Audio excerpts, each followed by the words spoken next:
அது சரியா 1999 செப்டம்பர் 30 மேல்மருவத்தூர் ஆதிபராசக்தி அம்மன் கோவில்ல நேரம் காலையில் ஒரு 10 மணியை நெருங்கிட்டு இருந்துச்சு. அம்மனுடைய அருள் பெற்றவராகவும் ஆன்மீக குருவாகவும் தமிழ்நாட்டு மக்களால பெரிதும் மதிக்கப்படுற பங்காரு அடிகளார் அம்மன் படங்கள் மற்றும் சிலைகள் நிறைஞ்சிருந்த அவருடைய அறையில கண்களை மூடியபடி உணர்ச்சி பெருக்கோட அருள்வாக்க சொல்லிட்டு இருந்தாரு. அத அவருடைய எதிரில் உட்கார்ந்துட்டு இருந்த சென்னை சென்ட்ரல் ஜெயிலுடைய சூப்பரிண்டென்டான ராமச்சந்திரன் அவருடைய மனைவி கூட உட்கார்ந்தபடி ரொம்பவே கவனமா கேட்டுட்டு இருந்தாரு. அப்ப அது வரைக்குமே சாந்தமா அருள்வாக்கு சொல்லிட்டு இருந்த அடிகளார் திடீர்னு ஆவேசமாகி, டேய் ராமச்சந்திரா, எப்பயும் கையில 2 துப்பாக்கி வச்சுக்கோ அப்படின்னு அது வரைக்குமே சூப்பரிண்டென்டுடைய ஃபேமிலியை பத்தி சொல்லிட்டு இருந்த அடிகளார் திடீர்னு அதுக்கு கொஞ்சம் கூட சம்மந்தம் இல்லாத அவருடைய வேலையை பத்தி வார்னிங் கொடுக்கற மாதிரி ஒரு அருள்வாக்க சொல்றாரு. அதுக்கப்புறமா மறுபடியும் சூப்பரிண்டென்டுடைய ஃபேமிலியை பத்தி அருள்வாக்கு சொல்லிட்டு அமைதியாகிறாரு. இப்ப அடிகளார் சொன்ன எல்லா அருள்வாக்குமே சூப்பரிண்டென்டன்ட் ராமச்சந்திரனுக்கு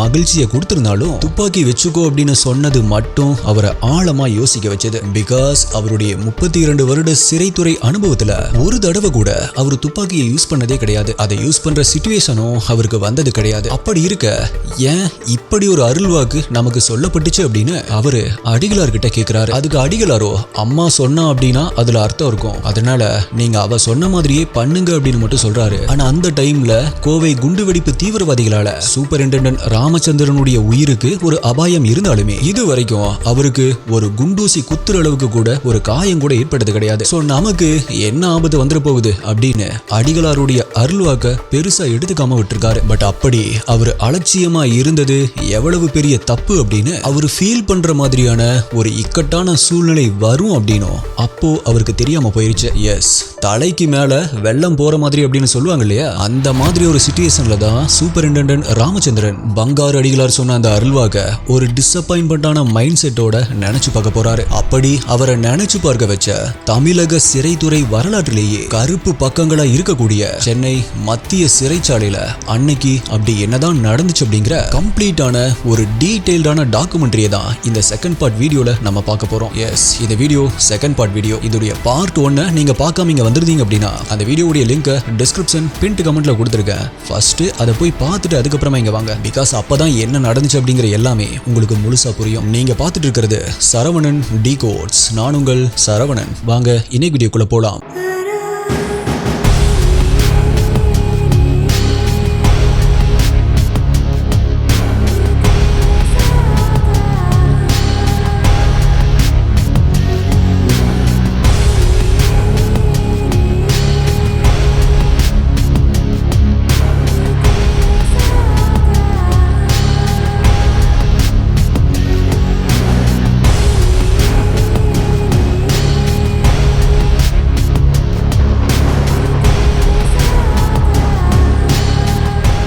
உங்களுக்கு crime thriller, mystery, strange, solved, unsolved cases இதெல்லாம் பிடிக்கும் அப்படின்னா நீங்க இதோடைய ஃபேன் அப்படின்னா இப்பவே நம்மளுடைய சேனலுக்கு சப்ஸ்கிரைப் பண்ணிக்கோங்க. ஏன் அப்படின்னா இந்த மாதிரியான வீடியோஸ் தான் ஒரு நாள் விட்டு ஒரு நாள் நம்மளுடைய சேனல்ல வரும். இந்த வீடியோல நான் சொல்ற யூடியூப்ல காமிக்க முடியாத crime scene images, crime scene videos எல்லாமே நம்மளுடைய அஃபீஷியல் டெலிகிராம் குரூப்ல தான் அப்டேட் பண்ணுவோம். யூடியூப்ல கரெக்டா நோட்டிபிகேஷன் கிடைக்காதவங்களுக்கும் அங்க இன்ஸ்டன்டா அப்டேட் கிடைச்சிரும். டெலிகிராம் யூஸ் பண்ணாதவங்களுக்கு வாட்ஸ்அப்ல நம்மளுடைய சேனல் இருக்கு, அங்கேயுமே உங்களுக்கு இன்ஸ்டன்ட் அப்டேட்ஸ் கிடைச்சிரும். நம்மளுடைய அஃபீஷியல் வாட்ஸ்அப் மற்றும் டெலிகிராம் சேனலுடைய லிங்க் டிஸ்கிரிப்ஷன் பின்ட் கமெண்ட்ல கொடுத்திருக்கேன், செக் பண்ணி பாருங்க.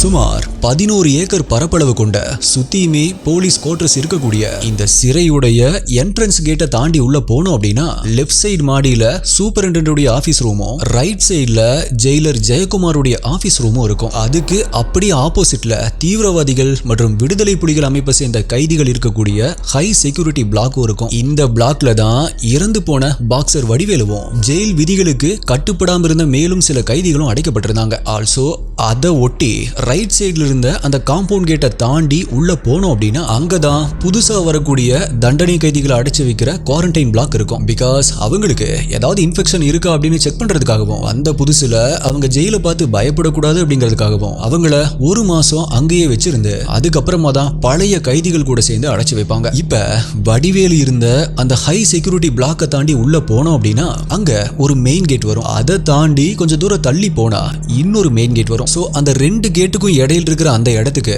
எப்பவுமே போலீஸுடைய பெர்மிஷன் இல்லாம கைதிகளை அலோவ் பண்ண மாட்டாங்க. பிகாஸ் ஏதாவது பிரச்சனை வந்து அங்க இருக்கிற கைதிகள் போலீஸ் அட்டாக் பண்ண வந்தாங்க அப்படின்னா ஜெயில இருக்கிற எல்லா போலீஸும் அந்த ரெண்டு கேட்டுக்கு இடையில இருக்கிற அந்த இடத்துல சேஃபா நின்னுட்டு கைதிகளை நோக்கி ஃபயர் பண்றதுக்கு வசதியா இருக்கும் அப்படிங்கறதால அந்த இடத்துல போலீஸ் இல்லாம கைதிகளை அலோவ் பண்றது இல்ல. இப்ப அந்த செகண்ட் மெயின் கேட்டை தாண்டி போனோம் அப்படின்னா அதுக்கு லெஃப்ட் சைட்ல ரிமாண்ட் பிரிசனர்ஸ் அப்படின்னு சொல்லப்படுற விசாரணை கைதிகளை அடைச்சு வைக்கிற பிளாக்ஸ் இருக்கும். ரைட் சைட்ல போனோம் அப்படின்னா தண்டனை கைதிகள் மற்றும் குண்டாஸ் கைதிகளை அடைச்சு வைக்கிற பிளாக்ஸ் இருக்கும். அதோட சேர்த்து அங்கேயே கிச்சன், சமையல் பொருட்கள் இருக்கிற ஸ்டோர் ரூம், கைதிகளுடைய துணிகள் இருக்கிற கிளாத் ரூம், கைதிகள் திருந்திட்டு வர்றாங்களா அப்படின்னு தெரிஞ்சுக்கிறதுக்காக அவங்களை இன்டர்வியூ பண்றதுக்கான ரெமிஷன் ஆபீஸ் அப்படிங்கிற ஒரு ஆபீஸ் ரூமும் இருக்கும். ஆல்சோ அதை ஒட்டியே சுதந்திர இந்தியாவுக்கு முன்னாடி இருந்து அந்த ஜெயில இருந்த கைதிகளுடைய விவரங்கள் அடங்கிய ரெக்கார்ட் ரூமும் அங்க இருக்கும். சோ இப்ப இது எல்லாத்தையுமே தாண்டி கடைசியா போனோம் அப்படின்னா அங்கதான் கைதிகளுக்கு ட்ரீட்மெண்ட் கொடுக்கிற ஹாஸ்பிட்டலும் இருக்கும். சோ இப்ப அந்த ஒட்டுமொத்த ஜெயிலுடைய அவுட்லைன் எப்படி இருக்கும் அப்படிங்கிறது உங்களுக்கு புரிஞ்சிருக்கும் அப்படின்னு நினைக்கிறேன். இப்படி அந்த ஒட்டுமொத்த ஜெயிலையும் சேர்த்து 1999 நவம்பர் 17 அன்றைய தினப்படி அங்க இருக்கக்கூடிய கைதிகளுடைய எண்ணிக்கையை பார்த்தோம் அப்படின்னா விசாரணை கைதிகள் 1276 பேரு, குண்டாஸ் கைதிகள் 776 பேரு, 5 to 10 வருஷத்துக்குள்ள தண்டனை பெற்ற கைதிகள், பயங்கரவாதிகள், விடுதலை புலிகள், தடா சட்ட கைதிகள் அப்படின்னு இவங்க எல்லாருமே சேர்ந்து ஒரு 125 பேர் அப்படின்னு 1999 நவம்பர் 17 அன்னைக்கு அந்த சிறையில் இருந்த மொத்த கைதிகளுடைய எண்ணிக்கை மொத்தம் 2177 பேரா இருந்துச்சு. ஆல்சோ இவங்களுக்குள்ளதான் வடிவேலுடைய குரூப்பை சேர்ந்த 100 பேர் குண்டாஸ் கைதிகளா அடைக்கப்பட்டிருந்தாங்க.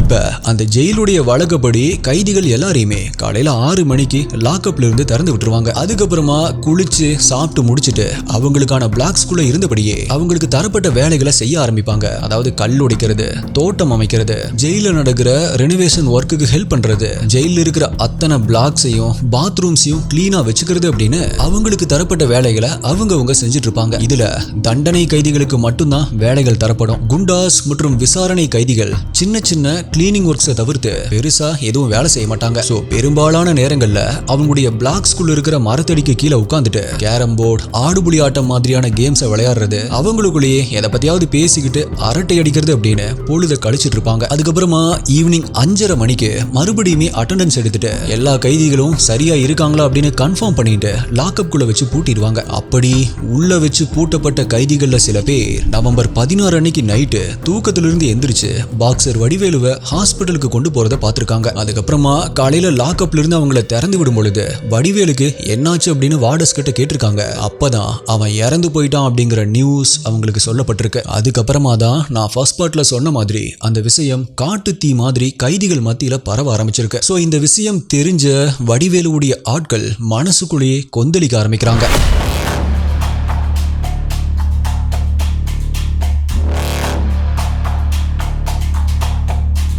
இப்ப இந்த இடத்துல நான் ஒரு முக்கியமான விஷயத்தை சொல்லி ஆகணும். என்னதான் பாக்ஸர் வடிவேலு போதைப் பொருள் விற்கிறவனா இருந்தாலுமே அதை அவன் யூஸ் பண்ணவே மாட்டான் அப்படிங்கிறது தான். மேலும் அவனுக்கு பீடி, சிகரெட், மது மாதிரியான எந்த ஒரு கெட்ட பழக்கங்களும் சுத்தமாவே கிடையாது. பிகாஸ் அவன் ஒரு பாக்ஸர் இல்லையா. சோ அதெல்லாமே யூஸ் பண்ணா உடம்பு கெட்டு போயிரும் அப்படின்னு அதை யூஸ் பண்ணவே மாட்டான். நீங்க பார்ட் 1 நல்லா கவனிச்சிருந்தாவே இதை நோட் பண்ணிருக்கலாம். அவனை பத்தி இந்த மாதிரி நான் எதுவுமே சொல்லியிருக்கவே மாட்டேன். சோ அப்படிப்பட்ட வடிவேலு எப்படி இப்படி ஒரே நைட்ல ஹார்ட் அட்டாக் வந்து இறந்து போக முடியும்? உடம்ப இரும்பு மாதிரி வச்சிருந்தானே. சோ கண்டிப்பா இந்த ஜெயிலர் ஜெயக்குமார் தான் வேணும் அப்படின்னு அடிச்சு கொன்னுட்டார் அப்படின்னு அங்கிருந்த கைதிகள் பேச ஆரம்பிக்கிறாங்க. சோ அந்த விஷயமும் இப்ப மத்த கைதிகள் மத்தியில வேகமா பரவ ஆரம்பிக்குது. அதை கேட்ட அவங்களுமே ஜெயக்குமார் மேல கோபப்பட ஆரம்பிக்கிறாங்க. மேலும் அப்பதான் அன்னைக்கு காலையில ஒரு 8 மணிக்கு அன்னைக்கு விசாரணைக்காக கோர்ட்டுக்கு போகக்கூடிய கைதிகள் ஒரு 450 பேர் அந்த ஜெயில இருந்து வெளியே போகவும் ஆரம்பிக்கிறாங்க. இதுக்கு அப்புறமா தான் சிறைத்துறை வரலாற்றிலேயே பிளாக் மார்க்கா அமைய போற அந்த சம்பவம் நடக்க ஆரம்பிக்குது. எஸ், அவங்களுடைய பிளாக்குள்ள இருந்த வடிவேலுடைய ஆட்கள் ஒரு 100 பேரு பாக்ஸிங்ல எதிரிய நாக் அவுட் பண்ற அளவுக்கு ரொம்பவே பலமா இருந்த வடிவேலுக்கு லூஸ் மோஷன் வந்ததா சொல்றது எல்லாமே சுத்த பொய். உண்மையாவே ஜெயிலர் ஜெயக்குமார் தான் வடிவேலுவை அடிச்சு கொன்னுட்டாரு அப்படின்னு கத்திக்கிட்டே அவங்க இருக்கிற பிளாக் உடைய கேட்டை நோக்கி நடந்து வராங்க.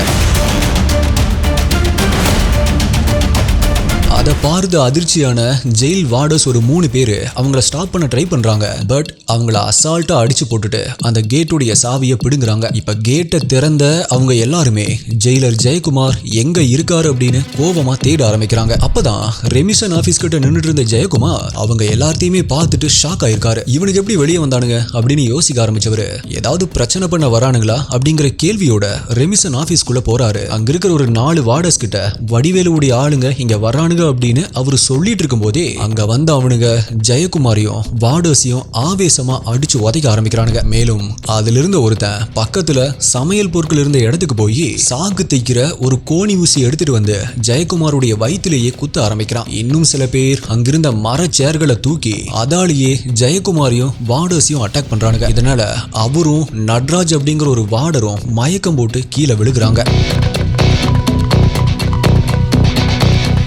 இப்ப அங்க மீதி இருந்த ஒரு 3 வார்டர்ஸ் மயக்கமான ஜெயிலர் ஜெயக்குமாரையும் இன்னொரு வார்டரையும் அங்கிருந்து இழுத்துட்டு போக ட்ரை பண்றாங்க.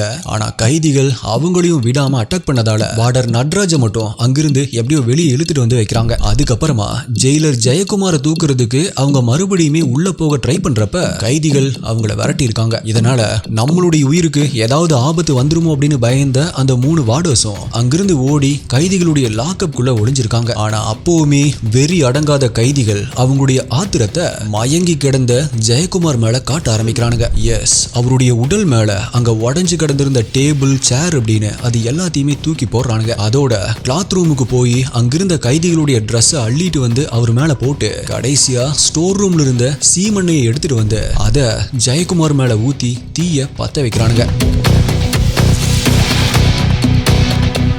இப்ப நான் ஆல்ரெடி சொன்ன மாதிரி 2000 பேருக்கும் அதிகமான கைதிகள் இருக்கிற அந்த ஜெயில ப்ரொடெக்ட் பண்ற காவலர்களுடைய எண்ணிக்கை என்ன அப்படின்னா ஒரு ஜெயில் சூப்பரிண்டெண்டன்ட், ஒரு அடிஷனல் சூப்பரிண்டெண்டன்ட், ஒரு Jailer, 3 additional Jailer, 4 chief head warders, 26 head warders, 139 warders அப்படின்னு மொத்தம் 175 பேர் தான் இருந்தாங்க. இதுல டெபுட்டி ஜெயிலர் போஸ்ட் அப்ப வேக்கண்டா இருந்ததால அந்த வேலையும் சேர்த்து ஜெயிலர் ஜெயக்குமார் தான் பார்த்துட்டு இருந்தாரு. அதே போல போலீஸ் ஆபீசர்ஸ் எல்லாத்துக்குமே 24 மணி நேர டியூட்டி மாதிரியும் வார்டர்ஸ் எல்லாத்துக்குமே 8 மணி நேர டியூட்டி மாதிரி தான் அங்க டியூட்டி டைம் இருக்கும். 24 hours டியூட்டி அப்படின்னா ஃபுல்லா ஜெயிலுக்குள்ளே இருக்க மாட்டாங்க. கொஞ்ச நேரம் அங்க இருக்கிறவங்களுடைய குவார்டர்ஸ்ல ரெஸ்ட் எடுத்தபடி எப்ப கூப்பிட்டாலுமே போற மாதிரி அவைலபிளா இருப்பாங்க. நான் ஆல்ரெடி ஃபர்ஸ்ட் பார்ட்ல சொன்ன மாதிரி தண்டனை கைதிகளா இருக்கிற ஒரு 40 பேரும் 3 ஷிஃப்ட்லயும் வார்டர்ஸா ஜெயில் போலீஸ்க்கு ஹெல்ப் பண்ணிட்டு இருந்தாங்க. ஆல்சோ அந்த 40 வார்டர்ஸ் மட்டும் தான் ஒயிட் ட்ரவுசர்ஸ் போட்டிருப்பாங்க. அவங்கள தவிர்த்து மத்த எல்லா வார்டர்ஸுமே நார்மல் போலீஸ் யூனிஃபார்ம் தான் போட்டிருப்பாங்க. அதாவது அவங்க தான் போலீஸ் வார்டர்ஸ். ஸோ இதை வச்சு பாக்குறப்ப ஜெயக்குமார கைதிகள் அட்டாக் பண்ண அந்த டைம்ல வார்டர்ஸ் ஒரு 50 பேரும் சூப்பரிண்டெண்டன்ட் ராமச்சந்திரன் மற்றும் ஜெயிலர் ஜெயக்குமார் இவங்க மட்டும்தான் அங்க டியூட்டில இருந்தாங்க. இப்ப ஜெயிலரை தீ வச்சு கொளுத்துன வடிவேலுடைய ஆட்கள் அங்க இருக்கிற மத்த குண்டாஸ் கைதிகள் கிட்ட போய் இந்நேரம் ஜெயிலர் செத்துருப்பாரு, அதனால நம்ம இனிமேல் இந்த ஜெயில இருந்தோம் அப்படின்னா நம்மளையும் மத்த போலீஸ் அடிச்சே கொன்றுவானுங்க, அதுக்குள்ள நம்ம எல்லாருமே இங்கிருந்து தப்பிச்சு ஓடிடணும் அப்படின்னு சொல்றானுங்க. இதை கேட்டு பயப்பட ஆரம்பிச்ச மத்த கைதிகளும் அவங்க கூட சேர்ந்து உள்ள இருக்கிற செகண்ட் மெயின் கேட்டை திறந்து வெளியே போக ஆரம்பிக்கிறானுங்க.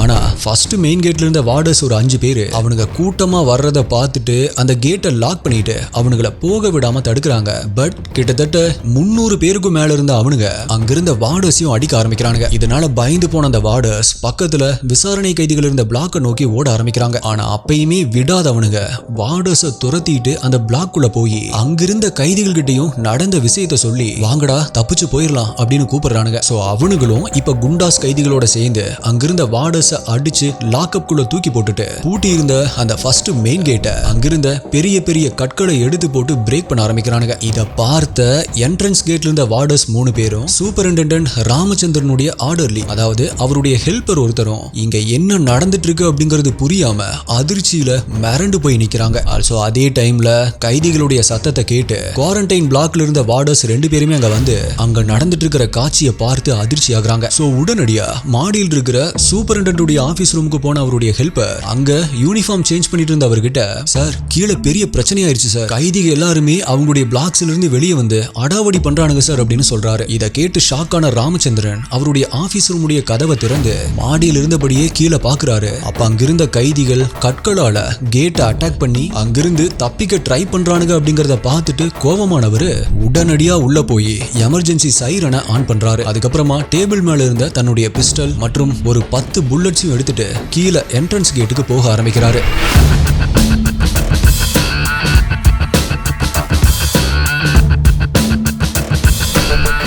இந்த சைரன் சத்தத்தை கேட்டுட்டு கேட்டுக்கு வெளியில பாதுகாப்பு பணியில இருந்த ஒரு 10 வார்டர்ஸும் கையில லத்தியோட உடனடியா உள்ள வர ஆரம்பிக்கிறாங்க. இப்ப அங்கிருந்த வார்டர்ஸ் எல்லாத்துக்குமே கைதிகளை நோக்கி லத்தி சார்ஜ் பண்ண சொல்லி ஆர்டர் போடுறாரு. சோ வேகமா உள்ள போனவங்க எல்லாருமே அங்கிருந்த ஒரு 300 கைதிகளை சரமாரியா அடிச்சு விரட்ட ஆரம்பிக்கிறாங்க. அப்படி அவங்களை எதிர்த்து அடிக்க முடியாத கைதிகளும் பழையபடி செகண்ட் மெயின் கேட்டுக்கே ஓட ஆரம்பிக்கிறானுங்க. ஒரு வழியா அவனுங்க பயந்து ஓடுறானுங்க அப்படின்னு நினைச்சிட்டு இருந்த அவங்கள துரத்தின வார்டர்ஸ் இப்ப சடனா ஸ்டன் ஆகி நிக்க ஆரம்பிக்கிறாங்க. பிகாஸ் அங்க 1000க்கும் மேற்பட்ட கைதிகள் கூட்டமா நின்னபடி உயிர் மேல ஆசை இருந்தா அப்படியே ஓடிருங்க அப்படின்னு சத்தமா கத்த ஆரம்பிக்கிறானுங்க. இப்ப அவனுங்க போடுற அந்த சத்தத்தை கேட்டுட்டு கொஞ்சம் தூரம் தள்ளி வேலை செஞ்சுட்டு இருந்த தண்டனை கைதிகளும் அவங்கள வாட்ச் பண்ணிட்டு இருந்த ஒயிட் ட்ரெஸ் போட்ட வார்டர்ஸும் அந்த இடத்துக்கு வராங்க. பட் அந்த வார்டர்ஸையும் அடிச்சு லாக்அப் குள்ள தள்ளி மூடிட்டு அங்கிருந்த தண்டனை கைதிகளையும் பிரைன் வாஷ் பண்ண ஆரம்பிக்கிறானுங்க. அதாவது இங்கேயே இருந்தீங்க அப்படின்னா உங்க மேலையும் ஜெயிலரை கொலை பண்ண அந்த கொலைப்பழி விழுந்துரும். அது மட்டும் இல்ல இங்க தேவையில்லாம தண்டனை அனுபவிக்காம எங்க கூட சேர்ந்து தப்பிச்சிருங்கடா அப்படின்னு பிரைன் வாஷ் பண்றானுங்க. அதுல ஒரு 50 பேர் அவனுங்களுக்கு சப்போர்ட்டா சேர்ந்தாலும் மீதி இருந்த ஒரு 20 பேர் அவனுக்கு கூட சேராம அவனுடைய லாக்அப்லயே போய் சேஃபா ஒளிஞ்சுக்கிறாங்க. இப்ப அங்கிருந்த 1700 கைதிகள்ல ஒரு 1500 பேர் எப்படியாவது அங்கிருந்து தப்பிச்சு போயிடணும் அப்படிங்கிற மைண்ட் செட்ல தான் இருந்திருக்கானுங்க. சோ அதே மைண்ட் செட்ல லத்தி சார்ஜ் பண்ண வார்டர்ஸை அடிச்சு விரட்டுறானுங்க. இப்ப அந்த இடமே ஒரு போர்க்களமா மாற ஆரம்பிக்குது.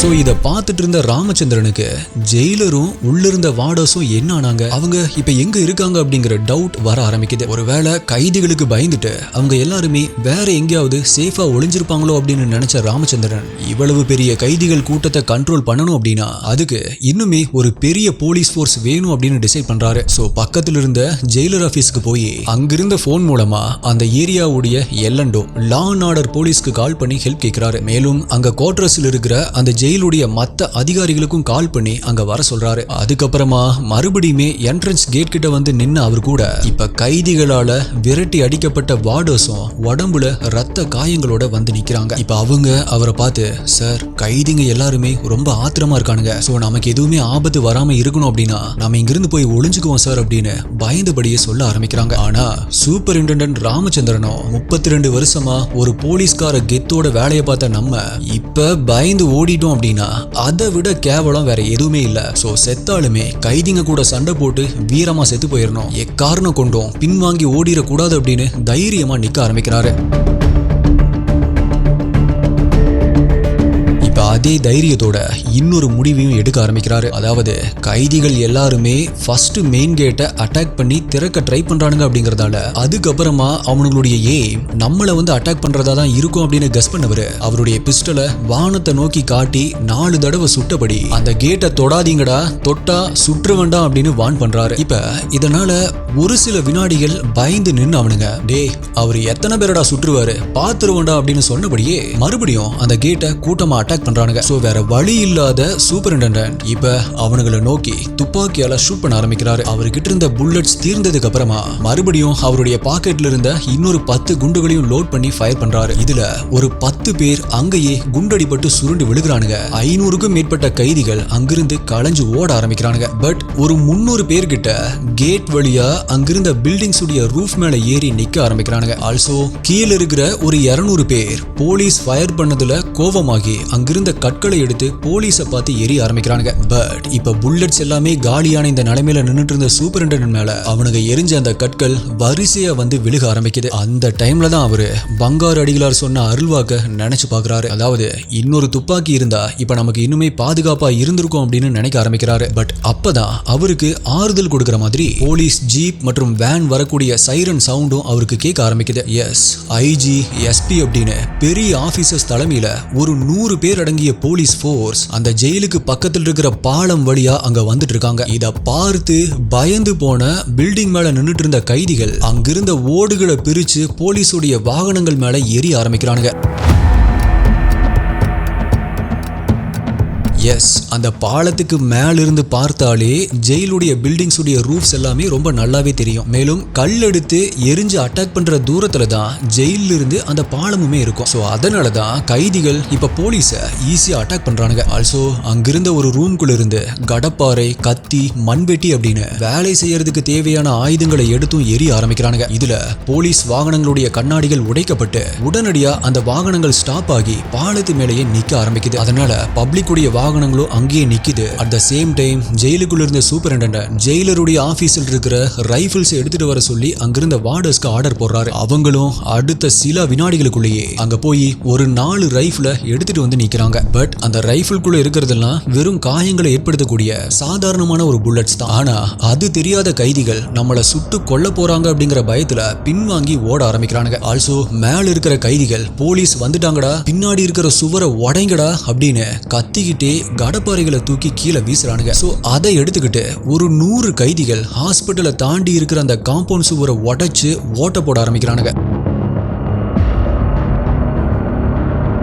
அதாவது இனிமேல் அவனுக்கு ஃப்ரண்ட் கேட் வழியா தப்பிக்க முடியாது. சோ அதனாலதான் பின்னாடி வழியா தப்பிக்கலாம் அப்படின்னு காம்பவுண்ட் வாலை பிரேக் பண்றானுங்க. இந்த டைம்ல கோட்டர்ஸ்குள்ள இருந்த ஜெயில் போலீஸும் ஜெயிலுக்குள்ள வர ட்ரை பண்றாங்க. ஆல்சோ பாலத்துக்கு சைடுல இருந்த படிக்கட்டுகள் வழியா இறங்கின போலீஸ் போர்ஸும் அவங்க கூட வந்த மீடியா பீப்புள்ஸும் ஜெயிலுக்குள்ள போக ட்ரை பண்றாங்க. பட் மேல நின்னுட்டு இருந்த கைதிகள் அவங்க மேலையும் ஓடுகளை வீசி அட்டாக் பண்றானுங்க. அதோட கீழ இருந்த கைதிகளும் கிச்சன்ல இருந்து ஒரு 50 கேஸ் சிலிண்டர்ஸ் எடுத்துட்டு வந்து அதை வெடிக்க வச்சிருவோம், அதோட லாக்அப் ஒளிஞ்சிருக்கிற வார்டர்ஸையும் க்ளோஸ் பண்ணிடுவோம் அப்படின்னு மிரட்டுறானுங்க. இதை கவனிச்சிட்டு இருந்த சூப்பரிண்டெண்டன்ட் ராமச்சந்திரன் வெளியே வந்து அங்கிருந்த போலீஸ் போர்ஸ் கிட்ட சிச்சுவேஷனை எக்ஸ்பிளைன் பண்றாரு. அப்பதான் அங்கிருந்த ஐஜி என்ன ஆனாலும் ஆகட்டும் உள்ள இறங்கி ஃபயர் பண்ணுங்க அப்படின்னு ஆர்டர் போடுறாரு. சோ புயல் மாதிரி உள்ள நுழைஞ்ச police tear gas, lathi charge firing அப்படின்னு அதிரடியா அட்டாக் பண்ண ஆரம்பிக்கிறாங்க. இதனால மேலும் ஒரு 20 கைதிகள் சுருண்டு கீழே விழுகிறாங்க. ஆல்சோ கிச்சன்ல இருந்த கரண்டி, கத்தி, தட்டு, டம்ளர் மாதிரியான பொருட்களை ஆயுதங்களா யூஸ் பண்ணி போலீஸ் அட்டாக் பண்ண மற்ற கைதிகளும் ஒரு ஸ்டேஜ்ல போலீஸை எதிர்க்க முடியாம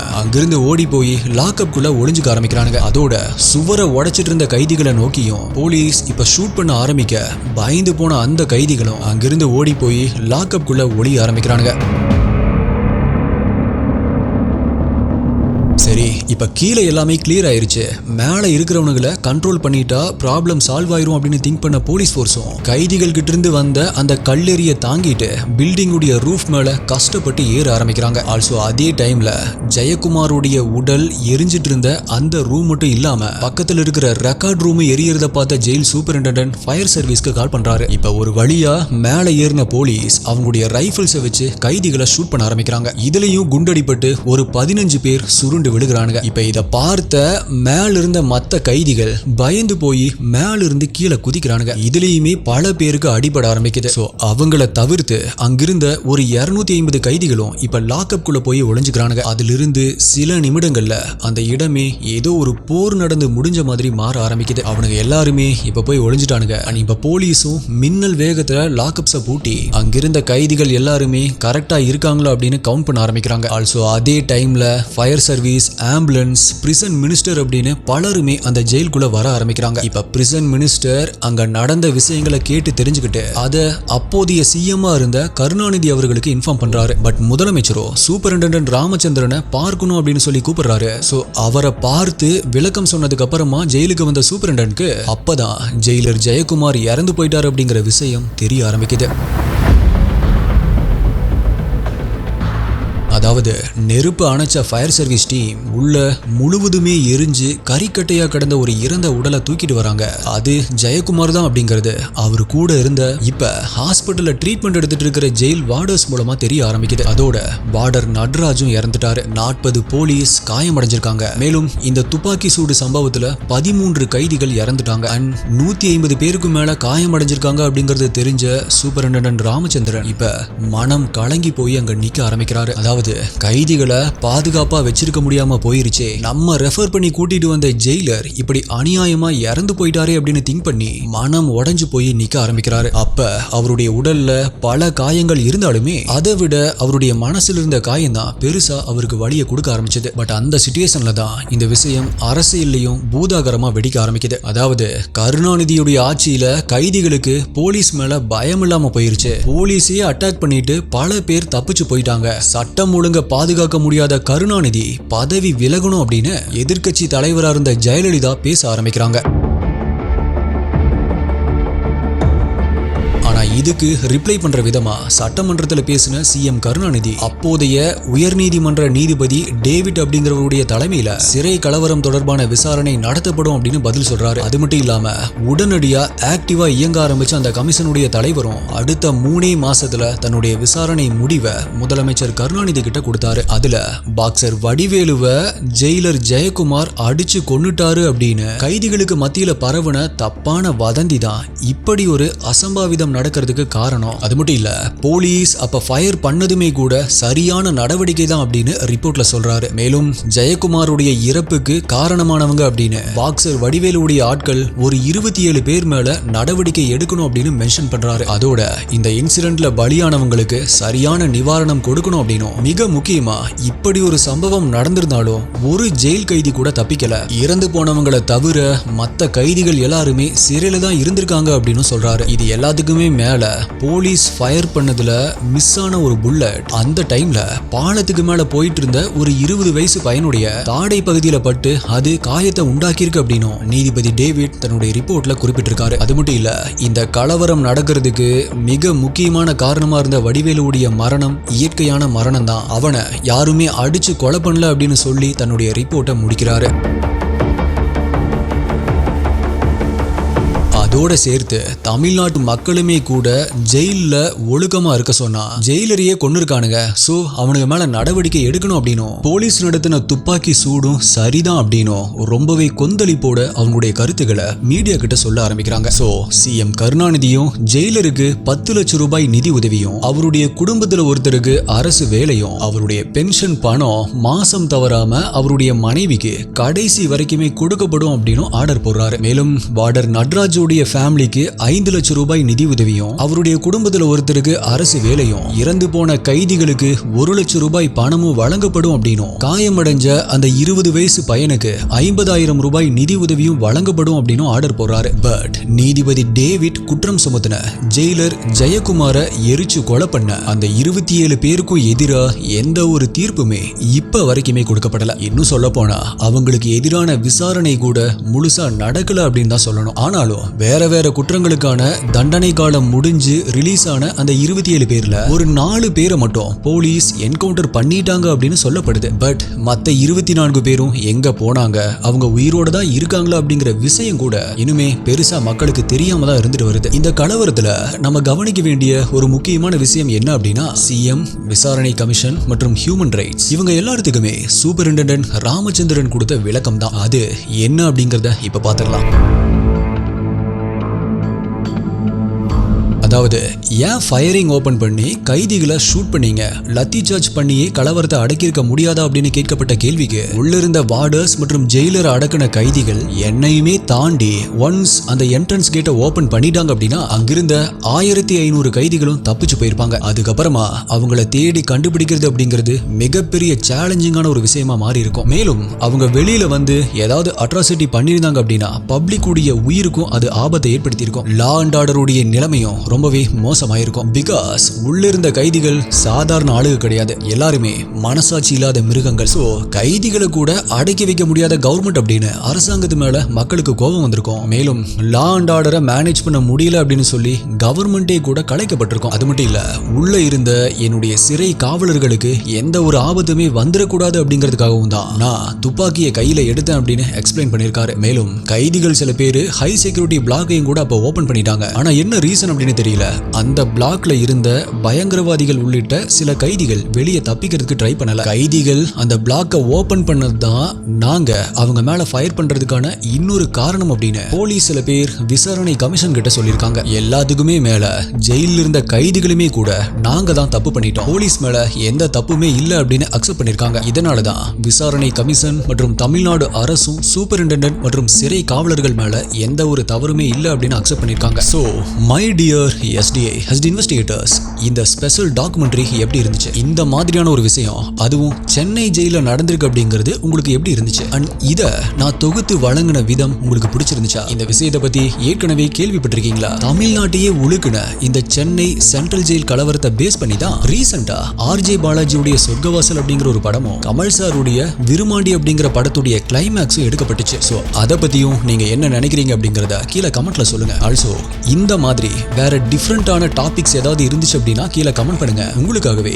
ரொம்பவே டீடைல்டா நம்மளுடைய சேனல் ஸ்டைல் படி வீடியோ போடுறேன். அண்ட் நம்ம சேனலை சப்போர்ட் பண்ற என்னுடைய SDI எல்லாத்துக்குமே ரொம்பவே நன்றி. உங்களால தான், நீங்க கொடுக்கிற சப்போர்ட்டிவ் கமெண்ட்ஸால தான் இன்னுமே நல்ல குவாலிட்டியா வீடியோ போடணும் அப்படின்னு எனக்கு ரொம்பவே என்கரேஜிங்கா இருக்கும். அண்ட் உங்களுடைய ஒவ்வொரு கமெண்ட்ஸும் தான் எனக்கு மோட்டிவேட்டா இருக்கும். அண்ட் இப்போ வரைக்குமே நீங்க வீடியோவை லைக் பண்ணல, இந்த வீடியோ டாக்குமெண்ட்ரி உங்களுக்கு பிடிச்சிருந்துச்சு அப்படின்னா லைக் கொடுத்துருங்க. அண்ட் இந்த வீடியோல நீங்க பண்ற உங்களுடைய பெஸ்டான கமெண்ட் அடுத்த வீடியோல வரும். வேற ஒரு வீடியோல மீட் பண்றேன். நன்றி, பாய்.